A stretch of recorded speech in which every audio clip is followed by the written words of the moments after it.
राजा परीक्षित कहते, महाराज कृपा करके ये बताइए, पापी लोग पाप भोगने के लिए नरकों में जाते, वो नरक कहां पर है? सुखदेव जी महाराज कहते हैं, पृथ्वी से 99,000 योजन नीचे है यमपुरी, जिसको कहते संयमुनीपुरी।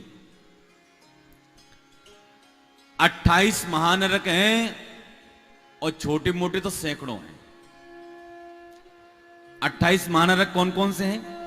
तामिस्त्र, अंध तामिस्त्र, रौरव, महारौरव, कुंभीपात, असिपत्रवन, सूकरमुख, लालावक्ष, वैतरणी, कुयोध, प्राणरोड, वज्रकंटक और सालबनी। ऐसे 28 महानरक हैं। परीक्षित कहते हैं, महाराज इनमें जाता कौन है? तब सुखदेव जी महाराज कहते हैं, जो अपना पेट भरने के लिए पशु पक्षियों का मांस भक्षण करते हैं, ऐसा पापी जीव कुंभीपात नरक में जाता है, जहां अग्नि से तेल खौल रहा है, उसमें छोड़ दिया जाता है कढ़ाई में।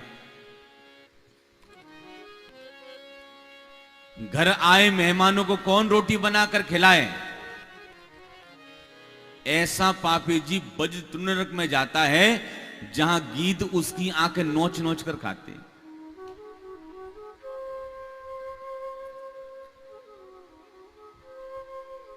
परीक्षित कहते, महाराज नरक तो बड़ी खतरनाक है, नरक से बचने का कोई उपाय नहीं है। तब सुखदेव जी महाराज कहते हैं, भैया परीक्षित, नरकों को तो तुम वॉशिंग मशीन समझ लो। जैसे वॉशिंग मशीन होती है, बस कपड़ा गंदा हो गया, मशीन में डाल दिया, अब मशीन चलेगी महाराज तो कपड़ा धुलेगा। उसी प्रकार श्री ब्रह्मा जी महाराज ने हमें मानव रूपी चादर दी, लेकिन इस मनुष्य रूपी चादर पर हमने पाप रूपी दाग लगा लिए। अब महाराज चादर गंदी तो हो गई, अब धुले कैसे चादर? यदि आपके पास में समय नहीं है कपड़ा धोने का, तो कपड़ा धोबी घाट पर जाएगा। अब धोबी कपड़े की धुलाई तो करता है, लेकिन धुनाई भी बहुत करता है कुटने से। लकड़ी का कुटना होता है, गर्म पानी में डालकर कपड़ा महाराज वो कुटाई करता है कुटने से कपड़े की, कि हालत खराब हो जाती है कपड़े की। इसलिए कपड़े को बचाना चाहो तो बढ़िया सा एक साबुन खरीद कर ले आओ बाजार से, और समय निकाल कर रगड़ दो महाराज कपड़े पर घर में, तो कपड़ा भी बच जाएगा और साफ भी हो जाएगा। उसी प्रकार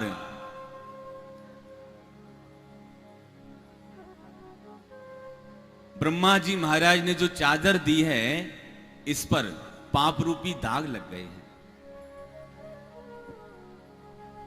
अब दागों को साफ तो करना है।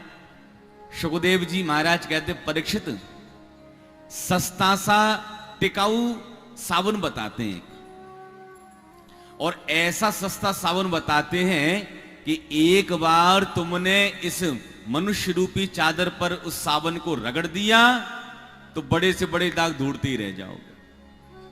अच्छा महाराज कौन सा साबुन है?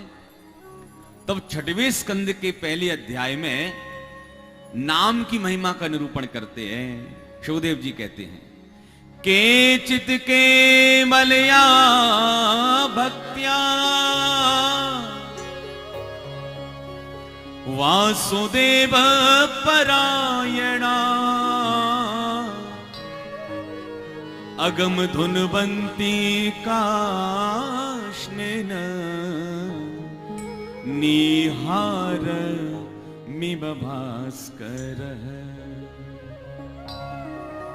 सुखदेव जी महाराज कहते हैं, जैसे भुवन भास्कर के उदित होते ही अंधकार नष्ट हो जाता है, ऐसे ही ठाकुर जी का एक बार नाम आपके मुखारविंद से निकला, जन्म जन्मांतरों के, कल्प कल्पांतरों के चाहे कितने भी पाप रखे हो, ठाकुर जी का नाम एक बार मुख से निकला, उसी समय पाप भस्मीभूत हो जाते हैं।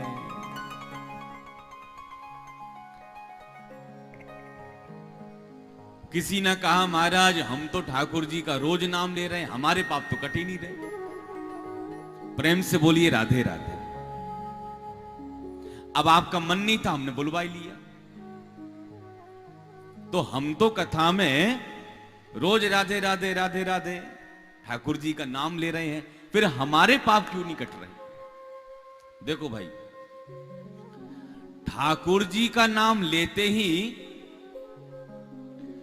पाप कट जाते हैं, इसमें कोई संदेह वाली बात नहीं है। लेकिन यदि आपसे दोबारा कोई पाप बन गया तो जो पाप भस्म हो गए हैं वो पुनः जागृत हो जाते हैं। इसलिए भगवान के नाम का खूब अभ्यास करना चाहिए। जब ठोकर लगे पैर में तो मैया दैया मुख से ना निकले, भगवान का नाम ही हमारे मुखारविंद से निकलना चाहिए, नाम का अभ्यास करना चाहिए। सुखदेव जी महाराज कहते हैं, इतिहास की कथा सुनाता हूं।